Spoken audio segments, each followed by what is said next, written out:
അപ്പോസ്തലന്മാരുടെ പ്രവർത്തനങ്ങൾ അധ്യായം 16. തിമോത്തിയോസ്. ദെർബെ, ലിസ്ത്ര എന്നീ സ്ഥലങ്ങളിൽ പൗലോസ് എത്തിച്ചേർന്നു. ലിസ്ത്രയിൽ തിമോത്തിയോസ് എന്നു പേരുള്ള ഒരു ശിഷ്യനുണ്ടായിരുന്നു. വിശ്വാസിനിയായ ഒരു യഹൂദസ്ത്രീയുടെ മകൻ. എന്നാൽ അവൻ്റെ പിതാവ് ഗ്രീക്കുകാരനായിരുന്നു. ലിസ്ത്ര, ഇക്കോണിയം എന്നിവിടങ്ങളിലെ സഹോദരർക്ക് അവനെപ്പറ്റി നല്ല മതിപ്പുണ്ടായിരുന്നു. അവനെ തൻ്റെ കൂടെ കൊണ്ടുപോകാൻ പൗലോസ് തീരുമാനിച്ചു. ആ സ്ഥലങ്ങളിലുള്ള യഹൂദരെ പരിഗണിച്ച് പൗലോസ് അവന് പരിച്ഛേദന കർമ്മം നടത്തി. എന്തെന്നാൽ അവൻ്റെ പിതാവ് ഗ്രീക്കുകാരനാണെന്ന് അവരെല്ലാവരും അറിഞ്ഞിരുന്നു. ജെറുസലേമിൽ വെച്ച് അപ്പോസ്തലന്മാരും ശ്രേഷ്ഠന്മാരും എടുത്ത തീരുമാനങ്ങൾ അനുസരിക്കണമെന്ന് അവർ നഗരങ്ങളിലൂടെ ചുറ്റി സഞ്ചരിക്കവേ അവിടെയുള്ളവരെ അറിയിച്ചു. തന്മൂലം സഭകൾ വിശ്വാസത്തിൽ ശക്തിപ്പെടുകയും അവരുടെ എണ്ണം അനുദിനം വർദ്ധിക്കുകയും ചെയ്തു.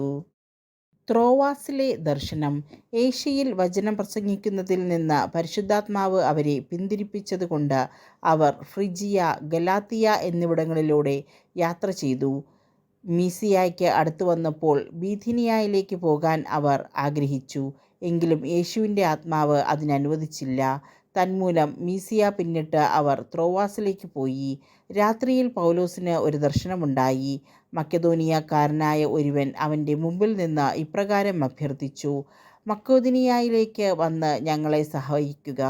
മക്കെദോനിയക്കാരെ സുവിശേഷം അറിയിക്കാൻ ദൈവം ഞങ്ങളെ വിളിച്ചിരിക്കുകയാണെന്ന് അറിഞ്ഞ് അവന് ദർശനമുണ്ടായ ഉടനെ ഞങ്ങൾ അങ്ങോട്ട് പോകാൻ ഉദ്യമിച്ചു.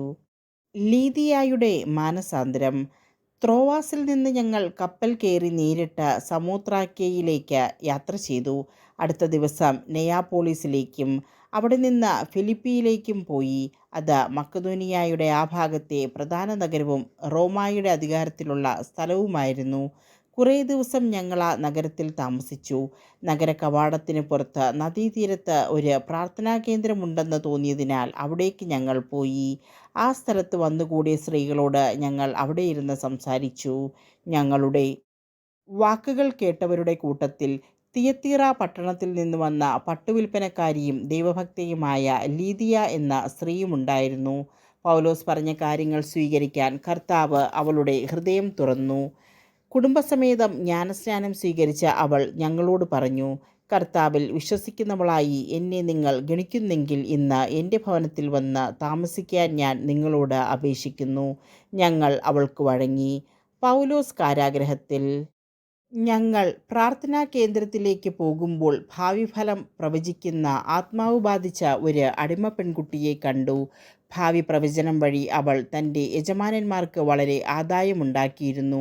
അവൾ പൗലോസിൻ്റെയും ഞങ്ങളുടെയും പിറകെ വന്ന് വിളിച്ചു പറഞ്ഞു: ഈ മനുഷ്യർ അത്യുന്നതനായ ദൈവത്തിൻ്റെ ദാസരാണ്. അവർ നിങ്ങളോട് രക്ഷയുടെ മാർഗം പ്രഘോഷിക്കുന്നു. പല ദിവസങ്ങൾ അവൾ ഇപ്രകാരം ചെയ്തു. പൗലോസിനെ ഇത് അസഹ്യപ്പെടുത്തി. അവൻ തിരിഞ്ഞ് അവളിലെ ആത്മാവിനോട് പറഞ്ഞു: അവളിൽ നിന്ന് പുറത്തു പോകാൻ യേശുക്രിസ്തുവിൻ്റെ നാമത്തിൽ നിന്നോട് ഞാൻ ആജ്ഞാപിക്കുന്നു. തൽക്ഷണം അത് പുറത്തുപോയി. അവളുടെ യജമാനന്മാർ തങ്ങളുടെ ആദായമാർഗം നഷ്ടപ്പെട്ടുവെന്ന് കണ്ടപ്പോൾ പൗലോസിനെയും സീലാസിനെയും പിടികൂടി വലിച്ചിഴച്ച് പൊതുസ്ഥലത്ത് അധികാരികളുടെ മുമ്പിൽ കൊണ്ടുവന്നു. അവർ അവരെ ന്യായാധിപന്മാരുടെ മുമ്പിൽ കൊണ്ടുവന്ന് ഇപ്രകാരം പറഞ്ഞു: യഹൂദരായ ഇവർ നമ്മുടെ നഗരത്തെ അസ്വസ്ഥമാക്കുന്നു. റോമാക്കാരായ നമുക്ക് നിയമപ്രകാരം അംഗീകരിക്കാനോ അനുഷ്ഠിക്കാനോ പാടില്ലാത്ത ആചാരങ്ങളെക്കുറിച്ച് ഇവർ പ്രസംഗിച്ചു നടക്കുന്നു. ജനക്കൂട്ടമൊന്നാകെ അവർക്കെതിരായി ഇളകി. വസ്ത്രങ്ങൾ ഉരിഞ്ഞുമാറ്റി അവരെ പ്രഹരിക്കാൻ ന്യായാധിപന്മാർ കൽപ്പന നൽകി.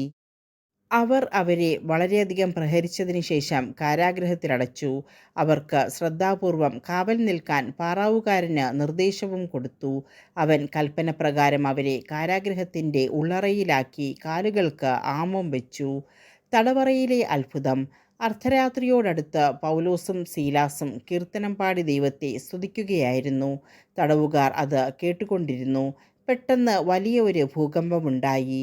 കാരാഗൃഹത്തിൻ്റെ അടിത്തറ കുലുങ്ങി. എല്ലാ വാതിലുകളും തുറക്കപ്പെട്ടു. എല്ലാവരുടെയും ചങ്ങലകൾ അഴിഞ്ഞു വീണു. കാവൽക്കാരൻ ഉണർന്നപ്പോൾ കാരാഗൃഹവാതിലുകൾ തുറന്നു കിടക്കുന്നത് കണ്ടു. തടവുകാരെല്ലാം രക്ഷപ്പെട്ടുവെന്ന് വിചാരിച്ച് അവൻ വാൾ ഊരി ആത്മഹത്യയ്ക്കൊരുങ്ങി. എന്നാൽ പൗലോസ് വിളിച്ചു പറഞ്ഞു: സാഹസം കാണിക്കരുത്, ഞങ്ങളെല്ലാവരും ഇവിടെ തന്നെയുണ്ട്. വിളക്ക് കൊണ്ടുവരാൻ വിളിച്ചു പറഞ്ഞിട്ട് അവൻ അകത്തേക്ക് ഓടി. പേടിച്ചു വിറച്ച് അവൻ പൗലോസിൻ്റെയും സീലാസിൻ്റെയും കാൽക്കൽ വീണു. അവരെ പുറത്തേക്ക് കൊണ്ടുവന്ന് അവൻ ചോദിച്ചു, യജമാനന്മാരെ, രക്ഷ പ്രാപിക്കാൻ ഞാൻ എന്തു ചെയ്യണം? അവർ പറഞ്ഞു, കർത്താവായ യേശുവിൽ വിശ്വസിക്കുക, നീയും നിന്റെ കുടുംബവും രക്ഷ പ്രാപിക്കും. അവർ അവനോടും അവൻ്റെ വീട്ടിലുള്ളവരോടും കർത്താവിൻ്റെ വചനം പ്രസംഗിച്ചു. അവൻ ആ രാത്രി തന്നെ അവരെ കൊണ്ടുപോയി അവരുടെ മുറിവുകൾ കഴുകി. അപ്പോൾ തന്നെ അവനും കുടുംബവും ജ്ഞാനസ്നാനം സ്വീകരിക്കുകയും ചെയ്തു. അവരെ വീട്ടിലേക്ക് കൂട്ടിക്കൊണ്ടുവന്ന് അവർക്ക് ഭക്ഷണം വിളമ്പി. ദൈവത്തിൽ വിശ്വസിച്ചതുകൊണ്ട് അവനും കുടുംബാംഗങ്ങളും അത്യന്തം ആനന്ദിച്ചു. പ്രഭാതമായപ്പോൾ ന്യായാധിപന്മാർ ആ മനുഷ്യരെ വിട്ടയക്കുക എന്ന് കൽപ്പിച്ചുകൊണ്ട് ഭടന്മാരെ അയച്ചു. കാവൽക്കാരൻ ഈ വിവരം പൗലോസിനെ അറിയിച്ചു.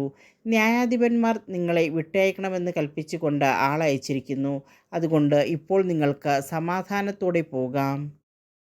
എന്നാൽ പൗലോസ് അവരോട് പറഞ്ഞു, റോമാ പൗരന്മാരായ ഞങ്ങളെ വിചാരണ ചെയ്ത് കുറ്റം വിധിക്കാതെ പരസ്യമായി പ്രഹരിച്ചതിന് ശേഷം കാരാഗൃഹത്തിൽ അടച്ചു.